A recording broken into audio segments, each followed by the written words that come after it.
भारताची फुलराणी बॅडमिंटनपटू सायना नेहवालने एका पॉडकास्टमध्ये निवृत्तीची घोषणा केली आहे.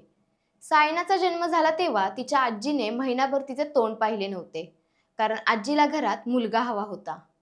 सायनाची आई उषा नेहवालने तिला नेहमीच पाठिंबा दिला. सायना 8 वर्षाची असताना बॅडमिंटनचे रॅकेट हातात घेतलं आणि तिचा खेळ दिवसेंदिवस सुधारत गेला. लवकरच ती हैदराबादमध्ये प्रशिक्षणासाठी गेली आणि प्रशिक्षक नानी प्रसाद यांच्या मार्गदर्शनाखाली ती एक मोठी खेळाडू बनली. कठोर सराव, शिस्त आणि अपार मेहनतीच्या जोरावर सायनाने राष्ट्रीय आणि आंतरराष्ट्रीय स्तरावर आपली ओळख निर्माण केली. ऑलिम्पिक पदक जिंकणारी ती पहिली भारतीय महिला बॅडमिंटनपटू ठरली.